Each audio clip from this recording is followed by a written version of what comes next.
Você é do tipo que não consegue emagrecer e sempre fala, é que eu tenho tireoide? Todo mundo tem, né, Andréia? Graças a Deus. Andréia Pincelli na coluna Elixir da Nutrição, tudo bem? Tudo jóia. Andréia, agora, o fato é que existe uma relação hormônio e emagrecimento. Sim. O principal hormônio que as pessoas referem muito, né, e que até justificam um pouco do problema do peso é o hormônio tiroidiano. E é o hormônio realmente que é responsável pelo metabolismo do nosso corpo inteiro. E algumas pessoas têm deficiência desse hormônio. E, de fato, quando a gente entra em deficiência, ou seja, ele está sendo produzido em menor quantidade, a gente não vai conseguir metabolizar adequadamente, e com isso a gente fica com o metabolismo mais lento, a gente gasta menos energia. Entendi. E aí, de fato, não consegue emagrecer da mesma maneira se ele estivesse funcionando certinho. Sim, as estatísticas são de um ganho de peso inicial aí de 3 a 4 quilos, então não justifica também uma obesidade grave. Mas na minha experiência clínica, o que acontece é que muitas pessoas demoram muito para fazer esse diagnóstico. Então, às vezes, convivem, né, com essa alteração por algum tempo e que isso, de fato, vai sendo em cascata, né? Porque, como é um hormônio que regula o metabolismo, o fato de você ficar com ele em deficiência, você fica mais letárgico, mais cansado, menos disposto. Entendi. Então, é um conjunto de fatores. Então, a pessoa já não consegue fazer uma atividade física, às vezes, até por esse cansaço. Sempre tem uma queda de cabelo associada, né? Então, tem uma série de sintomas e que contribuem bastante, realmente, para elevar esses quilos aí para um pouquinho mais. Agora, é importante destacar que a nutrição ela tem aí estratégias exatamente para focar nessa modulação hormonal. Sim, isso é uma coisa bastante até que desconhecida ou não muito bem explorada, falada, né? exatamente. O hormônio tiroidiano, o principal hormônio é chamado de TSH.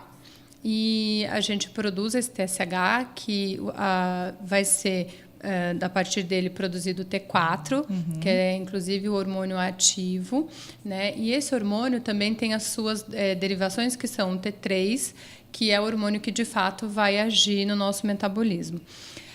O que acontece?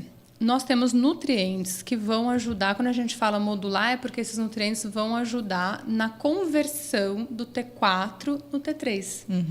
Então, as pessoas geralmente, quando procuram, né, fazer uma dieta de emagrecimento, nem sempre é acompanhada. E às vezes fazem dietas acompanhadas ou não, enfim, muito restritivas, e que deixam de consumir nutrientes que são importantes para o funcionamento da tireoide. Então, ao invés dela eliminar peso, ela começa a perceber que não está adiantando nada. Não evolui, exatamente.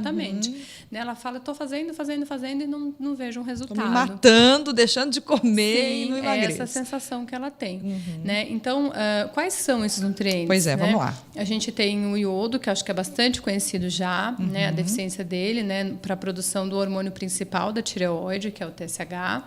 Inclusive, é por essa razão que os sais eles são enriquecidos com iodo para evitar deficiências na população de modo geral.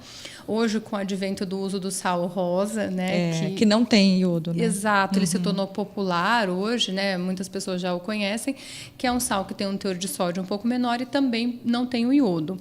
Algumas empresas já estão enriquecendo esse sal com iodo, mas acaba tendo um custo bastante elevado.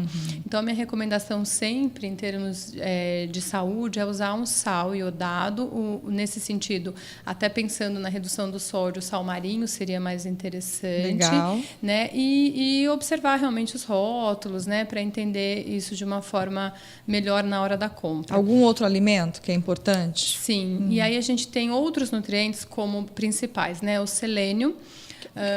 O selênio a gente encontra onde? A principal fonte de selênio a gente tem na castanha do Pará, inclusive legal. de uma forma muito simples. Uma unidade para a mulher é o suficiente. A gente preenche Uma a recomendação diária. Nossa, que bacana. E 2 para homem. Então, algo relativamente simples. Né? A gente daria conta para consumir. E, além da castanha do Pará, a gente tem no farelo de trigo, no salmão, que já são alimentos que a gente acaba não fazendo uso, às vezes, diário. Também tem o zinco, que é muito importante. Hoje também no consultório eu vejo muita deficiência de zinco. O zinco, ele participa de mais de 300 reações bioquímicas. Olha. Né? Uma delas é na conversão, né? No auxílio da conversão desses 2 hormônios aí.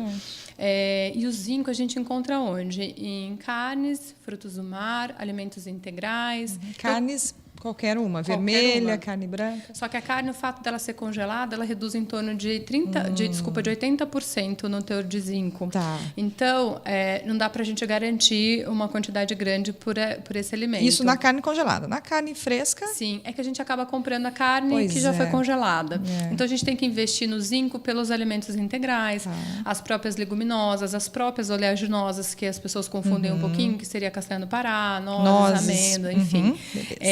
E a semente de abóbora, que também é uma coisa super legal e bem fácil da gente consumir. E um outro nutriente seria o magnésio. O magnésio a gente encontra principalmente nas folhas verdes escuras. E também vai participar dessa conversão aí. Então, às vezes uma dieta desbalanceada, desequilibrada, não vai contribuir de fato para o emagrecimento, não só porque a pessoa vai ter algum transtorno de compulsão por isso, porque acaba gerando, mas principalmente por conta da função desse hormônio. Então, é muito interessante que quando a gente identifica isso no consultório, a gente consegue, né, trabalhar esses nutrientes na alimentação, a gente consegue corrigir muito a parte metabólica e a pessoa consegue reduzir o peso. E aí, bacana, porque a pessoa fica motivada, né? Sim. Porque não existe nada mais desmotivante do que fazer algo. Do que você fazer e não ter Por isso resultado. Que o acompanhamento é fundamental, né? O endócrino para avaliar os exames, exatamente, e que faça essa investigação maior, porque geralmente é apenas o TSH e o T4 que são investigados, então teria que se investigar também o T3, eventualmente o T3 reverso, e até mesmo uma anemia. O que muitas pessoas não sabem é que a anemia, existem vários tipos de anemia, mas a anemia desde a mais branda, né, que é a mais conhecida, uma deficiência de ferro, por exemplo, e as mulheres sofrem muito disso, né, por conta de ciclos menstruais, etc., pelo excesso de sangramento, excesso de perda. Então, a deficiência do ferro vai levar a uma menor biodisponibilidade dos hormônios, porque eu não vou ter como carrear esses hormônios e o hormônio tiroidiano, por sua vez, também. É só com investigação e com especialista mesmo, né? Porque hoje a gente tem acesso muito fácil à informação, a dietas, por conta da internet, enfim, é até bacana, né, que as pessoas se informem e tenham esse conhecimento. Mas é importante também sempre recorrer a um especialista, porque muitas vezes não está dando resultado, por conta de hormônio, enfim, todas essas outras questões que você destacou aí, né, Andréia? Sem dúvida. Eu acho que quando a gente fala de hormônio, há um mundo a ser devastado, né? A gente vai ter outras oportunidades para abordar aqui em relação à parte de emagrecimento, mas a tireoide, que é um dos principais e o que as pessoas mais conhecem, né? Enfim, em relação ao peso, eu acho bem interessante a gente pensar nisso, né? Que a dieta do vizinho, de fato, por isso que não vai funcionar para mim. Eu preciso investigar o meu caso para entender o que está acontecendo. Perfeito, Andréia. Muito obrigada. Obrigada a vocês. Até a próxima. Até. Esse foi o Elixir da Nutrição aqui na SP Rio Mais, conteúdo de verdade.